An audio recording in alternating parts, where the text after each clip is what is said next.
Senior journalist Ajay Kumar sir हमारे साथ लगातार बने हुए हैं। अजय सर, पेंसिल्वेनिया जीतना, क्या माना जाए कि डोनाल्ड ट्रंप महज एक कदम और दूर हैं अपनी जीत से? जी हाँ, अभी जो रुझान सामने निकल कर आ रहे हैं, मैं अभी जैसा आप अभी बता रहे थे, मैं बीबीसी की वेबसाइट को देख रहा था और बीबीसी के अनुसार डोनाल्ड ट्रंप 247 इलेक्टोरल वोट्स के साथ आगे हैं, जबकि कमला हैरिस 187 इलेक्टोरल वोट्स के साथ ही अपनी बढ़त बनाने में कामयाब हो रही हैं। यानी कि अगर देखा जाए तो बीबीसी के मुताबिक और इसके साथ साथ सीएनएन के मुताबिक ये लड़ाई एक तरह से बहुत ही डोनाल्ड ट्रंप के फेवर में जाती हुई दिखाई दे रही है। अब तक तीन स्विंग स्टेट्स जीत चुके हैं डोनाल्ड ट्रंप। इसके प्रोजेक्शंस सामने आ रहे हैं। सेनेट पर एक बार फिर से रिपब्लिकन का कब्जा होता दिखाई दे रहा है और यहां तक कि हाउस ऑफ कॉमन्स में भी, जो हाउस ऑफ रिप्रेजेंटेटिव्स जिसको हम कहते हैं, वहां पर भी रिपब्लिकन्स बढ़त बनाए हुए हैं। तो डोनाल्ड ट्रंप के लिए इससे बेहतर स्थिति नहीं होगी जब उनकी पार्टी का वर्चस्व अमेरिका के पूरे पॉलिटिकल सेटअप पर एक साथ होगा। रिपब्लिकन्स ऑल द वे, यही स्लोगन लगातार अमेरिका में चल रहा है और इसके परिणति यह होगी कि डोनाल्ड ट्रंप जो चाहेंगे, जैसा चाहेंगे वैसा कर सकेंगे। ये एक बहुत बड़ी उपलब्धि है। और इसके साथ साथ अभी एक बात सामने निकल कर आई है कि कमला हैरिस कल हार्वर्ड में जनता को संबोधित करना चाहती हैं। उनका संबोधन आज ही होना था, लेकिन उन्होंने अपने आज के संबोधन को पोस्टपोन किया है, ठीक वैसे ही जैसे 2020 में जो बाइडेन ने चुनाव की रात में अपने संबोधन को पोस्टपोन किया था और उन्होंने अगले दिन अपना संबोधन रखा था। ऐसा लगता है कि कमला हैरिस को इस बात का यकीन है कि जिस तरह से जो बाइडेन को बदलते हुए रुझान और नतीजों को देखने का मौका मिला था, शायद यही मौका उन्हें भी मिलेगा।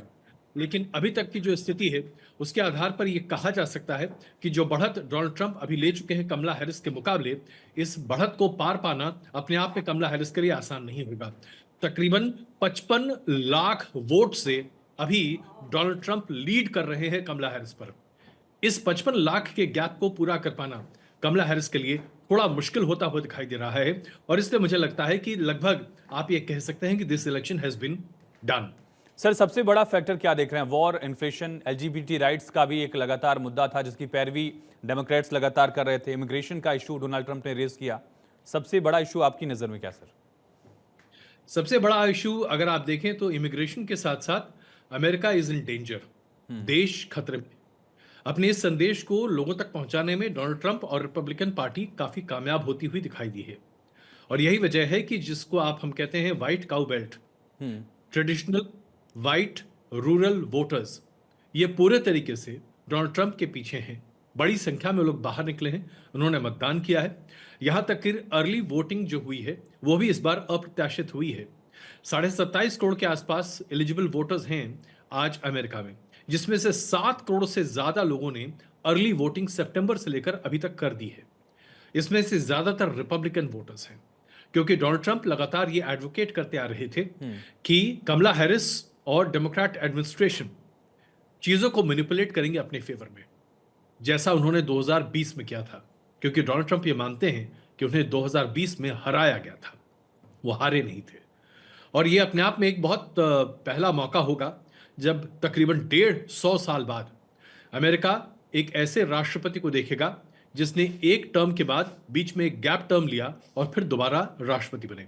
अमेरिकी कानून के मुताबिक आप कोई भी एक व्यक्ति 2 बार ही अमेरिका का राष्ट्रपति हो सकता है। बिल्कुल। तो जाहिर सी बात है 2024 से 2028 का ये टेन्योर अगर डोनाल्ड ट्रंप जीत जाते हैं तो उनका आखिरी टेन्योर होगा, लेकिन ये एक इतिहास रचता हुआ दिखाई देगा। सर, फिलहाल रुझानों में डोनाल्ड ट्रंप एक बड़ी बढ़त के साथ आगे बढ़ रहे हैं। अगर ये नतीजों में तब्दील होता है, रिफ्लेक्ट होता है, तो क्या हार का जो एक क्रेडिट कहा जाए, डिस्क्रेडिट कहा जाए, वो कमला हैरिस के सिरे जाएगा, या जो बाइडेन भी उसमें एक मेजर रोल निभाते हुए दिखेंगे, एक मेजर हिस्सा जो है उनके ऊपर भी रहेगा, क्योंकि शुरुआती दौर में डोनाल्ड ट्रंप के खिलाफ वही उम्मीदवार थे? इसमें कोई शक नहीं है कि इस हार की जिम्मेदारी, अगर ये हार होती है जैसा हम देख रहे हैं उसके आधार पर, प्रोजेक्शंस के आधार पर, पूरे तरीके से जो बाइडेन और उनके एडमिनिस्ट्रेशन पर जाएगी। कमला हैरिस को सिर्फ 5 महीने का वक्त मिला, उसके पहले जो बाइडेन ही उम्मीदवार के तौर पर सामने थे। कमला हैरिस अभी वाइस प्रेसिडेंट है और वाइस प्रेसिडेंट रहते हुए अपने आप को एडमिनिस्ट्रेशन से अलग नहीं कर सकती हैं। इसलिए जो जो फैसले जो बाइडेन की सरकार ले रही है, जिस पर एंटी इनकम्बेंसी बड़े पैमाने पर देखी जा रही है, उसका पूरा खामियाजा कमला हैरिस को झेलने को मिल रहा है। इसके साथ साथ हमें इस बात से इनकार नहीं करना चाहिए, अभी तक 2 महिला उम्मीदवार मैदान में रही हैं। इसके पहले हिलरी क्लिंटन और अब जी। कमला हैरिस। अमेरिका अभी भी एक महिला राष्ट्रपति को राष्ट्रपति बनते देखने के लिए शायद तैयार नहीं है। अभी कुछ और वक्त लगेगा। इसके अलावा अगर देखा जाए डोनाल्ड ट्रंप की जीतने से भारत के लिए कितने फेवरेबल कंडीशंस होंगे? प्रधानमंत्री मोदी से उनके रिश्ते बेहतर हैं, लेकिन कंट्री टू कंट्री अगर फायदा देखा जाए तो क्या फायदा भारत के लिए हो सकता है, और क्या डेमोक्रेट्स के लिए होता अगर कमला हैरिस जीतती? देखिए, 2 तरह का थॉट है जो कि भारत के जो राजनीतिक हलकों में और उसके साथ साथ कूटनीतिक हलकों में सामने रखा जा रहा है। पहला ये मानता है कि कमला हैरिस दरअसल डेमोक्रेट गवर्नमेंट की कंटिन्यूएशन में होती, इसलिए जो पॉलिसीज जो बाइडेन की थी, जिस तरह से वो भारत प्रथम की बात करते रहे थे मित्र देश के तौर पर, और काफी बड़े पैमाने पर नरेंद्र मोदी के साथ सहयोग का उन्होंने एक बड़ा पुल के तौर पर काम किया, इसकी कंटिन्यूटी रहती। कमला हैरिस इसको और आगे बढ़ाती। पॉलिसी चेंज बहुत बड़े पैमाने पर नहीं होता, और उसके साथ साथ जो ट्रेड टैरिफ की बात है वो भारत के ऊपर बहुत बड़े पैमाने पर लागू नहीं की जाती। एक दूसरा धड़ा है जो ये मानता है, जी प्लीज सर कंप्लीट करिए। और एक दूसरा धड़ा है जो ये मानता है कि कमला हैरिस दरअसल कभी भी प्रो इंडिया स्टांस नहीं लेती है। अगर आप देखें तो उनके पूरे कैंपेन और हर जगह पर उन्होंने कभी भी इस बात को प्रदर्शित करने की कोशिश नहीं की कि उनकी मां तमिलनाडु के रहने वाली थी, वो एक दक्षिण भारतीय मूल की हैं। जी। इसके बारे में उन्होंने अपने आप को कभी सामने नहीं रखा, वो एक ब्लैक अमेरिकन है, ये उन्होंने बात सामने रखी है। इसके साथ साथ पाकिस्तान से उनका जुड़ाव और उनके एडमिनिस्ट्रेशन का जुड़ाव हमेशा रहा है। इमरान खान के समर्थक अभी भी ये मानते हैं कि कमला हैरिस अगर राष्ट्रपति बनती तो इमरान खान को जेल से रिहा कराने में बड़ी भूमिका होती। तो पाकिस्तान सिंपथीज कमला एडमिनिस्ट्रेशन में बड़े पैमाने पर देखने को मिल सकता था, ऐसा एक बड़ा धड़ा कूटनीतिज्ञों का हिंदुस्तान में मानता है। ठीक है sir. Ajay sir, Elon Musk लगातार एक्स पर डोनाल्ड ट्रंप के लिए एक तरह से प्रचार ही कर रहे थे, लगातार उनका समर्थन करते हुए दिखे, और खास करके आखिर के दिनों में, खास करके नवंबर महीने में खुले तौर पर उन्होंने डोनाल्ड ट्रंप को अपना समर्थन दिया। उनकी तरफ से जीत का ये दावा, क्या मायने इसके, और साथ ही भारत के लिए कितनी उम्मीदें बढ़ेंगी, खास करके इंडो पैसिफिक रीजन में इंडिया की अहमियत हाल फिलहाल के सालों में बढ़ी है, ग्लोबल वर्ल्ड ऑर्डर में क्या चेंजेस देख रहे हैं आप इसके बाद? देखिए, इलन मस्क का इतने बड़े पैमाने पर और खुलकर समर्थन करना, खास करके जब डोनाल्ड ट्रंप की बात आती है, तो ये प्रदर्शित करता है कि पूरी बिजनेस कम्युनिटी जो कि यूजुअली बहुत न्यूट्रल रहती है, मुखर तरीके से उसने एक साइड चूज किया, और इलॉन इसके एक बहुत बड़े प्रत्यक्ष के तौर पर सामने है। क्या ये ट्रेंड दुनिया के अन्य देशों में मुखर तरीके से देखने को मिलेगा? ये अभी वेट एंड वॉच करने की बात है। लेकिन अगर आप ट्रंप की जीत जो प्रस्तावित है उसके बारे में बात, तो ऐसा लग रहा है कि एक बहुत ही डायमेट्रिक शिफ्ट वर्ल्ड ऑर्डर में देखने को मिल सकता है। ट्रंप ने जिन बातों का दावा किया, यूक्रेन युद्ध खत्म कर दूंगा, इजराइल और ईरान के बीच में जो पूरी कॉम्प्लिकेशन है उसे सुलझा दूंगा, अमेरिका फर्स्ट की नीति अपनाते हुए ट्रेड टैरिफ्स लगाऊंगा, चीन के खिलाफ बहुत आगे बढ़ूंगा नहीं, लेकिन चीन का सामान अमेरिका में आयात होते समय बड़े ट्रेड टैरिफ्स देगा। प्रधानमंत्री नरेंद्र मोदी जैसे नेता बहुत आदरणीय हैं, सम्मानजनक हैं, लेकिन भारत के ऊपर कई तरह के ट्रेड टैरिफ्स लगाऊंगा। इस तरह की कई बातें उन्होंने कही हैं। अगर ये सारी बातें इंप्लीमेंट होती हुई दिखाई देती हैं तो फिर आप 2016 से 2020 तक का कार्यकाल देख सकते हैं। जरा सोचिए, किसी ने यह सोचा था कि अमेरिका के राष्ट्रपति उत्तर कोरिया के प्रमुख किम जोंग उन से मुलाकात कर सकते हैं? लेकिन डोनाल्ड ट्रंप ने यह करके दिखाया। रूस के प्रति उनकी नरमी जग जाहिर है। तो बहुत सारे डायनेमिक चेंजेस आ सकते हैं। इनमें से कौन कौन कब और किस तरह से इंप्लीमेंट किया जाएगा, इसके बारे में अभी फिलहाल कहना या प्रेडिक्शंस देना अपने आप में बहुत उचित नहीं होगा। लेकिन अगर डोनाल्ड ट्रंप जीतते हैं, जिसके बहुत प्रबल आसार दिखाई दे रहे हैं, तो पूरी दुनिया में एक जियोमेट्रिक शिफ्ट देखने को जरूर मिलेगा, जिसका असर आप दूरगामी मान सकते हैं। और बिल्कुल इनका शायद सर रिफ्लेक्शन मार्केट पर भी दिख रहा है, इस पर भी हम आपसे रिएक्शन लेंगे। अजय सर लगातार बने। अजय सर, क्या ये मार्केट में भी वही रिफ्लेक्शंस हैं जिनका जिक्र आपने किया कि वॉर खत्म होने की उम्मीद? जी हाँ, देखिए, इकोनॉमी पर काफी असर पड़ सकता है, खास करके तब जबकि आप डोनाल्ड ट्रंप की बात कर रहे हैं। उन्होंने कई वायदे किए थे। सबसे पहले उन्होंने कहा था कि डॉलर सेंट्रिक ट्रेड को वो बढ़ावा नहीं देना चाहते। फेड रेट्स जो कि बहुत ऊंचे स्तर पर हैं 2020 के बाद से, उनको वो कम करना चाहते हैं। इसके साथ साथ वो अमेरिका फर्स्ट की पॉलिसी अपना रहे हैं, जिसमें अमेरिका की इकोनॉमी को बेहतर करना चाहते हैं। अगर आप इन सभी चीजों को देखें तो स्पष्ट होता है कि वर्ल्ड ट्रेड का एक नया परसेप्शन सामने निकल के आ सकता है, और बहुत सारा पैसा जो अभी डॉलर में इन्वेस्टेड है या गवर्नमेंट बॉन्ड या सिक्योरिटी में इन्वेस्टेड है अमेरिका में, वो पैसा अब अमेरिका से निकल कर इमर्जिंग मार्केट्स की तरफ आएगा। अब इमर्जिंग मार्केट की तरफ अगर आप आते हैं तो भारत लगभग पहली पसंद बनता हुआ दिखाई दे रहा है। हालांकि चीन ने भी कई सारी सहूलियतें और बहुत बड़ा एक इकोनॉमिक इम्पेटस सामने रखा है, लेकिन ज्यादातर लोग भारत में निवेश करने के विचार को आगे बढ़ा सकते हैं। ऐसे में भारतीय बाजार, जो कि बीते एक महीने से बिकवाली के एक दौर से गुजर रहा था, 7.5 से 8% का मार्केट में करेक्शन आ चुका था, उसमें ये अच्छी खबर है। लिहाजा आप देख रहे हैं कि भारतीय बाजार ने पॉजिटिवली इस पर रिएक्ट किया है। लेकिन ये आप इसे एक इनिशियल यूफोरिया के तौर पर कह सकते हैं। डोनाल्ड ट्रंप के सत्ता संभालने के बाद, जो कि जनवरी में होगा 2025 में, उसके बाद ये बात समझ में निकल कर आएगी कि कैसे चीजों को आगे बढ़ाया जा सकता है। अच्छा सर, साउथ ईस्ट एशिया के लिए कितना बड़ा फैक्टर होगा, खास करके हम अपने सब कॉन्टिनेंट के लिहाज से भी अगर देखें, क्या बड़े फैक्टर्स होंगे? एक अस्थिरता का दौर हमारा सब कॉन्टिनेंट भी देख रहा है, चाहे म्यांमार की बात की जाए, बांग्लादेश की बात की जाए, पाकिस्तान की बात की जाए, कई ऐसे देश हैं जहां पर अर्थव्यवस्था के मामले में भी और सरकारों की प्रशासनिक क्षमता के मामले में भी एक अस्थिरता का दौर है। क्या उस पर भी असर हम देखेंगे इसका कुछ? देखिए, डोनाल्ड ट्रंप एक अगर आप अंग्रेजी का शब्द मैं इस्तेमाल करूं, डिसरप्टिव फोर्स है। उनकी थॉट प्रोसेस बहुत ही अलग तरीके से काम करती है।